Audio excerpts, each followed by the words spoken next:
Hello friends, welcome.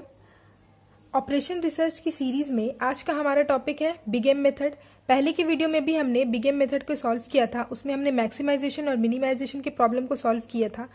आज हम लोग इस एलपीपी को सॉल्व करके बिग एम मेथड से फॉर नो फिजिबल सॉल्यूशन के लिए सॉल्व करेंगे। तो इसको सॉल्व करके देखेंगे हमारा जो सॉल्यूशन है वो नो फिजिबल सॉल्यूशन होगा। तो जैसे हमने पहले सॉल्व किया है बिग एम मेथड से एलपीपी को, उसी तरीके से सॉल्व करेंगे। तो ये जो है हमारा एलपीपी जनरल फॉर्म में है, इसको स्टैंडर्ड फॉर्म में कन्वर्ट करेंगे। देखिए यहाँ पे फर्स्ट कंस्ट्रेंट्स में जो है लेस देन इक्वल टू का सिंबल है, तो यहाँ पर एक स्लैक वेरिएबल ऐड होगा। लेकिन यहाँ पे जो है ग्रेटर देन और इक्वल टू का सिंबल है, तो यहाँ पे एक सरप्लस वेरिएबल को सब्ट्रैक्ट भी करेंगे और एक आर्टिफिशियल वेरिएबल को ऐड भी करेंगे। तो चलिए स्टार्ट करते हैं। शुरू करने से पहले फ्रेंड्स, अगर आप लोगों ने मेरे चैनल को सब्सक्राइब नहीं किया है तो मेरे चैनल को सब्सक्राइब कीजिए और वीडियो को एंड तक देखिए। तो फ्रेंड्स देखिए, हमारा जो है ऑब्जेक्टिव फंक्शन जो है वो मैक्स जेड के फॉर्म में है, तो हम लोग यहाँ पे कोई चेंजिंग करने का जरूरत नहीं है। अगर मिनिमाइज जेड रहता तो हम लोग -1 से मल्टीप्लाई करके लिखते। मैक्स जेड है तो कुछ नहीं करेंगे, जैसे है उसी तरीके से लिख देंगे। और ये लाइन हमने लिखा है कि हमने स्लैक वेरिएबल, एक सरप्लस वेरिएबल और आर्टिफिशियल वेरिएबल को ऐड करना है, क्योंकि यहाँ पे ग्रेटर देन इक्वल टू है, sorry less than equal to है, तो S1 ऐड होगा और यहाँ पे S2 सब्ट्रैक्ट होगा और A1 ऐड होगा। तो यहाँ पे अब होगा हमारा कंस्ट्रेंट्स 2x1 प्लस x2, यहाँ पे S1 को ऐड कर देंगे और ये इनइक्वालिटी से इक्वालिटी में कन्वर्ट हो जाएगा।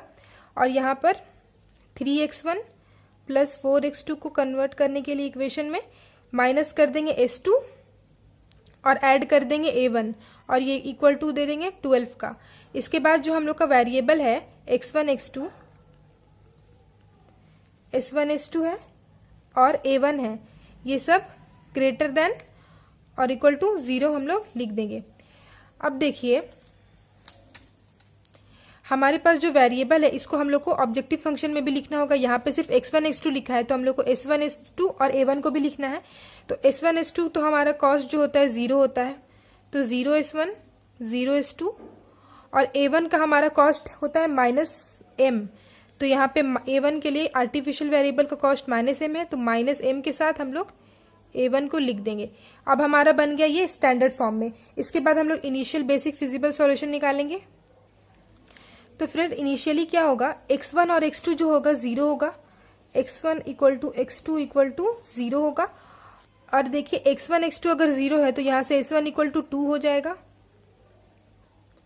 और यहाँ पर अगर x1 और x2 0 है तो यहाँ पर से A1 का वैल्यू 12 हो जाएगा।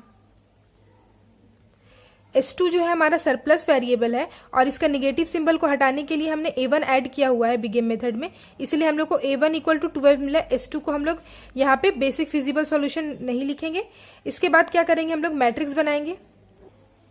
तो फ्रेंड्स मैट्रिक्स का फॉर्म होता है AX इक्वल टू B।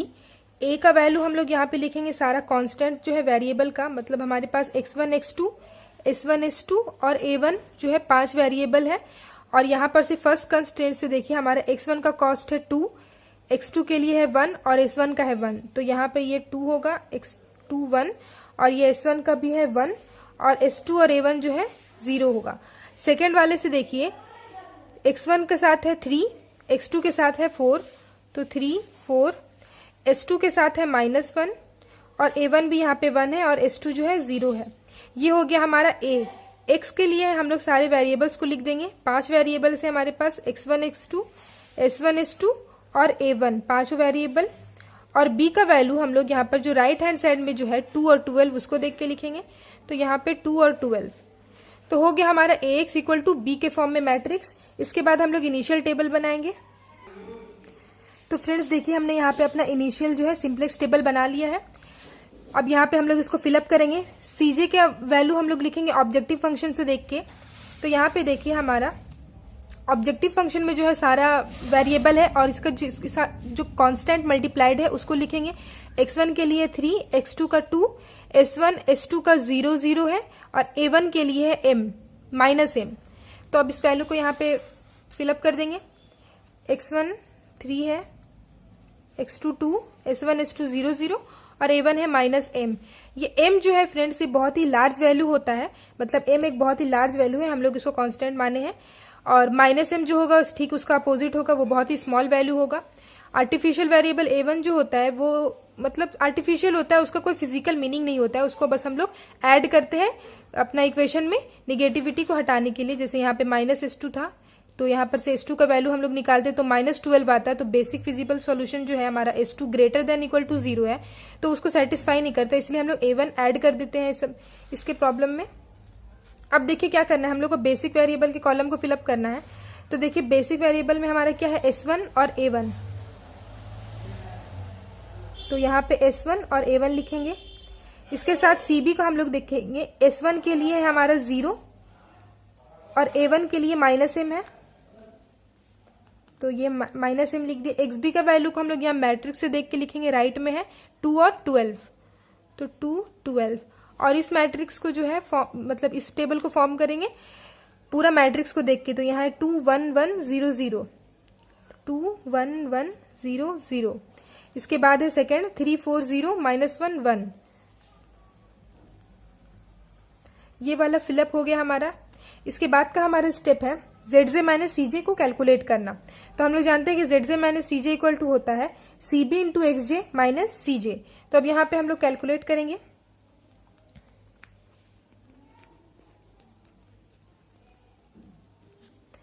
सबसे पहले हम लोग यहाँ पर ZJ माइनस CJ इसके लिए निकालेंगे, मतलब x1 के लिए,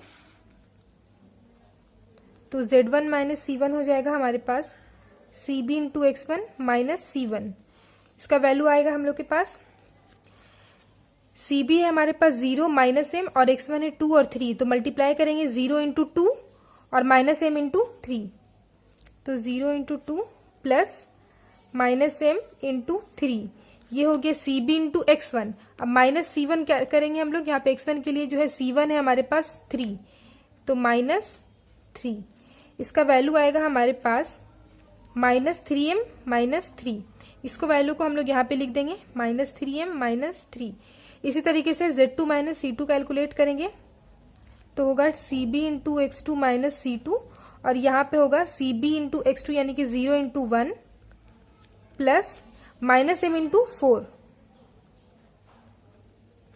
माइनस C2 है हमारे पास 2, इसका वैल्यू आएगा हमारे पास -4m -2, तो ये वैल्यू को हम लोग यहाँ लिखेंगे -4m -2। इसी तरीके से हम लोग Z3 माइनस C3 अब निकालेंगे, तो ये होगा CB into x3 minus C3।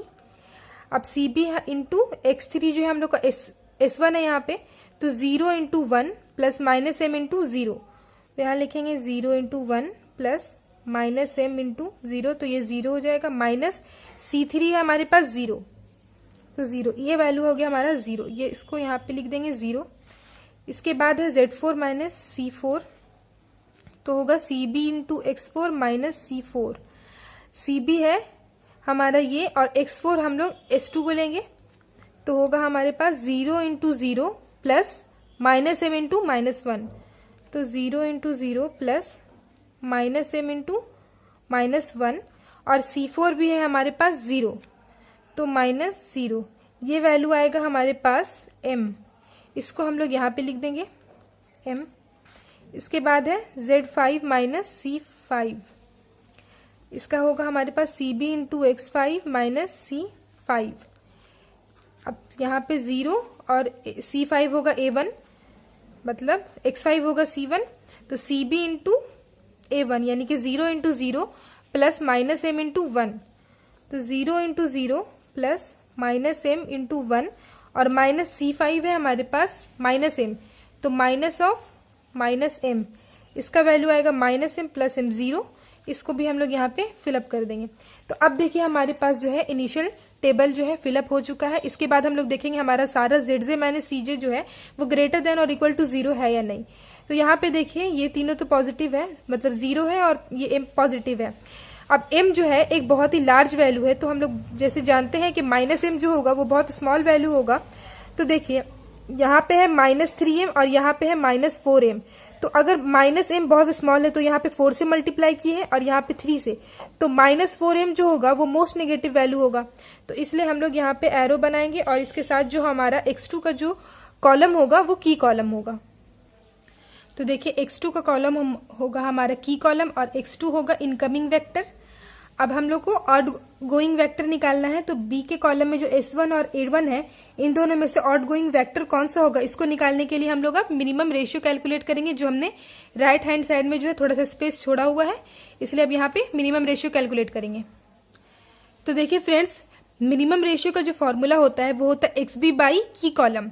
तो की कॉलम हम लोग जानते हैं इस टेबल में है X2, तो X2 को यहाँ पे लिखेंगे XB बाई X2, और X2 जो होगा वो ग्रेटर देन 0 होना चाहिए।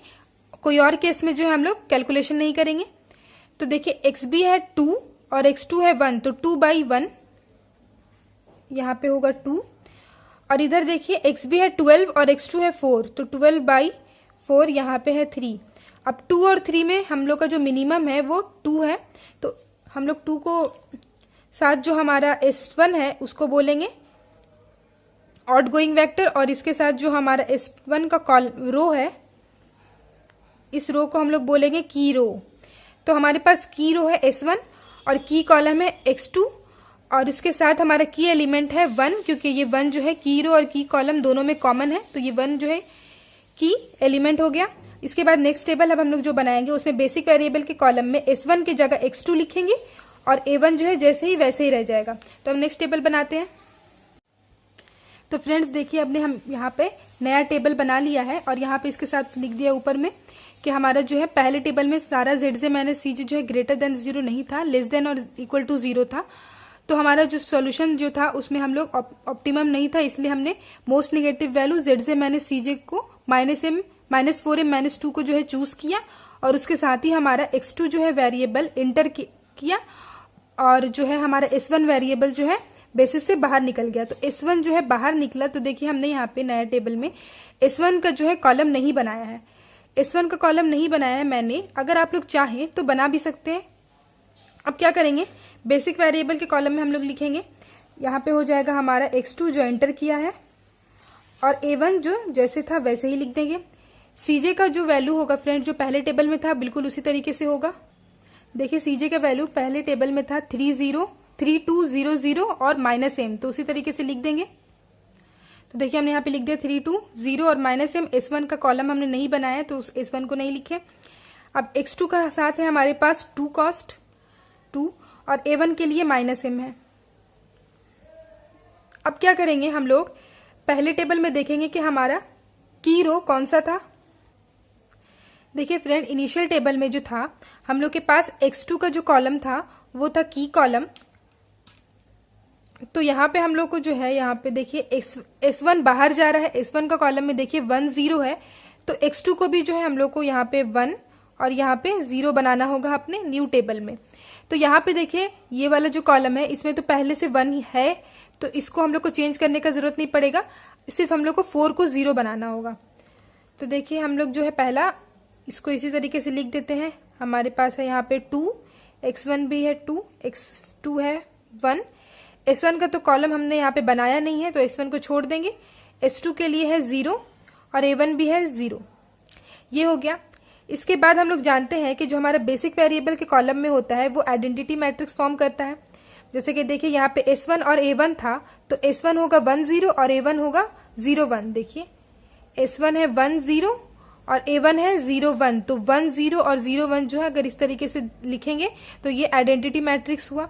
इसी तरीके से यहाँ पे भी होगा, जितने टेबल बनाएंगे सारे टेबल में ये चीज होता है कि X2 जो होगा वो होगा 1 0 और A1 जो होगा वो होगा 0 1। अब क्या करना है, हम लोग को 3 वैल्यूज कैलकुलेट करने हैं, XB और यहाँ पर X1 के लिए और यहाँ पे X2 के लिए। तो अब हम लोग यहाँ पे कैलकुलेट करेंगे। तो देखिए हम लोग XB का जो है सेकंड वाला वैल्यू कैलकुलेट करें, तो हम लोग यहाँ पे इस तरीके से लिख रहे हैं कि XB का सेकंड वाला, मतलब XB का सेकंड वाला, इसको कैलकुलेट करेंगे हम लोग इससे पहले वाले टेबल को देख के। तो देखिए हमारे पास जो है XB का सेकंड वाला वैल्यू यहाँ पे 12 है। तो कैसे कैलकुलेट करेंगे, इस 12 को हम लोग इस 12 को हम लोग डायरेक्ट क्रॉस मल्टीप्लाई कर देंगे की एलिमेंट से। की एलिमेंट है हमारा 1, तो हमारा होगा 12 इंटू 1, यहाँ लिखेंगे 12 इंटू 1, माइनस करेंगे। देखिए ये तो एक बन रहा है, ठीक है। अब क्रॉस बनाने के लिए हम लोग 2 इंटू 4 कर देंगे। आप लोग खुद से नोटिस कीजिएगा, पहले की वीडियो में भी आपने इस तरीके से देखा है।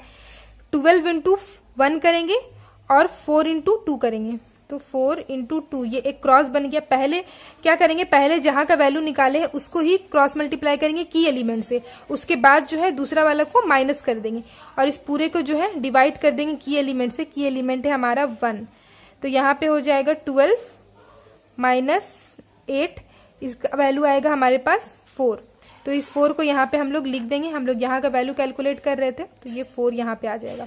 इसके बाद है हमारा देखिए x2 का x1 का सेकंड वाला वैल्यू, तो हम लोग इसको ऐसे निकालेंगे। देखिए x2 का यानी कि सॉरी x1 है यहाँ पे, x1 का सेकंड वाला वैल्यू, तो x1 का सेकंड वाला वैल्यू पहले टेबल में अब हम लोग देखेंगे। देखिए x1 का सेकंड वाला वैल्यू यहाँ पे 3 है, तो 3 को डायरेक्ट क्रॉस मल्टीप्लाई कर देंगे की एलिमेंट से यानी कि 1 से, तो 3 इंटू 1 माइनस कर देंगे हम लोग 4 इंटू 2 को, ये क्रॉस बन रहा है, ये एक क्रॉस, तो 3 इंटू 1 माइनस 4 इंटू 2, तो ये लिखेंगे और इसको डिवाइड कर देंगे की एलिमेंट से यानी कि 1 से, तो ये वैल्यू आएगा 3 माइनस 8 यानी कि -5। ये -5 वैल्यू आया हमारा x1 2 के लिए यानी कि x1 का सेकंड वाला वैल्यू, तो -5 यहाँ लिखेंगे। अब लास्ट है हमारा s2 का सेकंड वाला वैल्यू कैलकुलेट करना, तो s2 का सेकंड वाला वैल्यू इसको कैसे कैलकुलेट करेंगे, पहले टेबल में देखेंगे। अब देखिए s2 का जो है सेकंड वाला वैल्यू है हम लोगों के पास -1, तो -1 को क्या करेंगे डायरेक्ट क्रॉस मल्टीप्लाई कर देंगे की एलिमेंट से, तो -1 इंटू 1 और क्रॉस बन रहा है देखिए ये हुआ यहाँ पर, और क्रॉस बनाने के लिए 4 इंटू 0 कर देंगे, तो -1 इंटू 1 -4 इंटू 0, तो देखिए यहाँ पे ये लिखे हैं और इसको पूरे को डिवाइड कर देंगे की एलिमेंट से यानी 1 से, तो ये हो जाएगा -1। तो ये -1 जो वैल्यू आया ये s2 का सेकंड वाला वैल्यू, मतलब s2 का सेकंड वाला वैल्यू आया -1, यहाँ -1 भी लिख देंगे। अब हम लोग का ये जो है फर्स्ट टेबल भी जो है मतलब सेकंड टेबल भी जो है फिलअप हो चुका है। इसके बाद का हमारा है ZJ माइनस CJ कैलकुलेट करना, तो इसी तरीके से करेंगे जैसे पहले टेबल में किए थे हम लोग। देखिए Z1 माइनस C1 होगा CB into x1 minus C1, तो CB है हमारा 2 और -m और x1 है 2 और -5, तो CB इंटू x1 करेंगे यानी कि 2 इंटू 2 प्लस -m इंटू -5 और -C1 है यानी कि माइनस हमारे C1 का वैल्यू है 3, तो -3, हाँ, तो ये वैल्यू आ जाएगा हमारे पास 4 और यहाँ पे आएगा 1 प्लस 5m, 1 प्लस 5m आया हमारा Z1 माइनस C1, यहाँ पे लिख देंगे 1 प्लस 5m। अब इसी तरीके से Z2 माइनस C2 के लिए है CB into x2 minus C2, तो CB है हमारा 2 और -m और x2 है हमारे पास 1 0, तो मल्टीप्लाई करेंगे 2 इंटू 1 प्लस -m इंटू 0, तो यहाँ लिख देंगे 2 इंटू 1 प्लस -m इंटू 0 और -C2 जो है हमारे पास देखिए 2 है, तो यहाँ पे -2 लिख देंगे, यहाँ पे हो जाएगा हमारे पास 0, तो 0 को यहाँ पे हम लोग अब फिल कर दिए।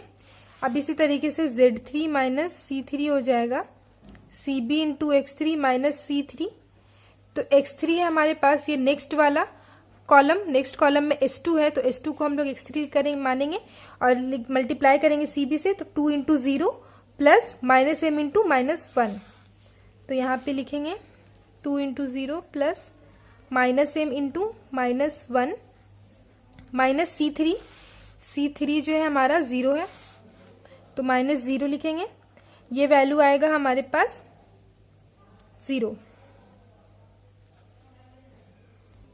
सॉरी m तो -1 के साथ मल्टीप्लाइड है, m आएगा, तो यहाँ पे ये होगा m। अब क्या करेंगे CB को A1 से मल्टीप्लाई करेंगे, यहाँ पे है 2 इंटू 0 प्लस -m इंटू 1, तो यहाँ पे Z4 माइनस C4 होगा CB into x4 minus C4 और यहाँ पे होगा 2 into 0 plus -m into 1 minus C4 है हमारे पास -m, तो यहाँ पे माइनस m लिख दिए।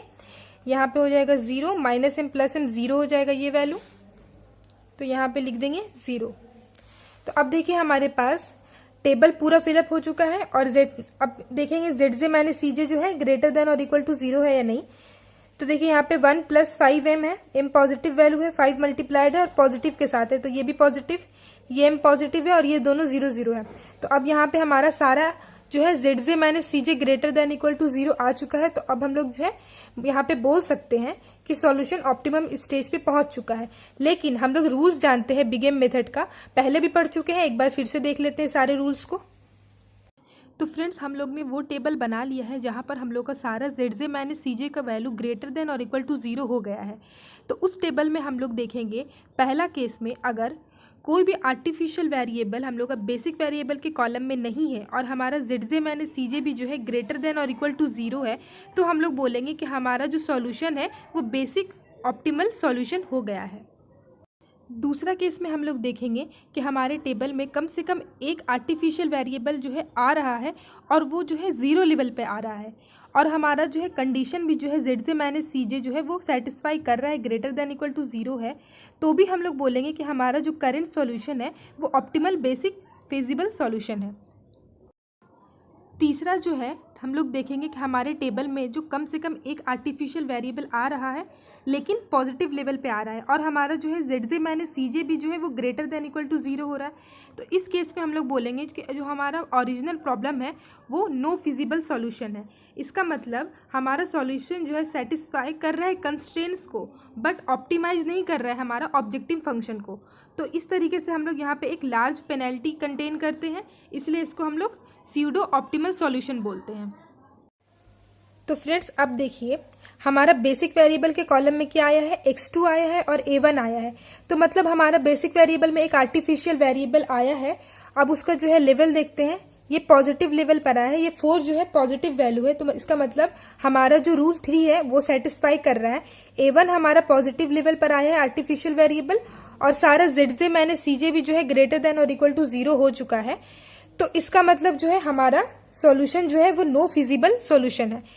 हालांकि हम लोग का Z J minus C J greater than equal to 0 है, लेकिन अगर ए हमारा यहाँ पे 4 है तो हम लोग यहाँ पे बोलेंगे कि ये नो फिजिबल सॉल्यूशन है। अगर A1 यहाँ पे 0 होता तो ये सॉल्व किया जा सकता था, कि मतलब अगर 0 लेवल पर होता तो ये सॉल्यूशन जो है फिजिबल होता और ऑप्टिमल भी होता, लेकिन यहाँ पे जो है A1 का वैल्यू 4 आ रहा है, तो यहाँ पे हम लोग अब लिख देंगे, देखिए हमने यहाँ पे लिख दिया है since all Z J minus C J greater then और इक्वल टू 0, सारा जेड जे माइनस सी जे तो ग्रेटर देन 0 है और आर्टिफिशियल वेरिएबल जो है हमारा बेसिस में है, मतलब आर्टिफिशियल वेरिएबल जो हमारा यहाँ पर है और जेड जे माइनस सी जे भी जो है ग्रेटर देन इक्वल टू 0 है और वो पॉजिटिव लेवल पर है, मतलब A1 का वैल्यू 4 था इसलिए हम लोग पॉजिटिव लेवल लिखे हैं। तो given LPP does not possess any feasible solution. इसका मतलब होगा यहाँ पे हम लोग ये एक और लाइन लिख सकते हैं, but the LPP poses uh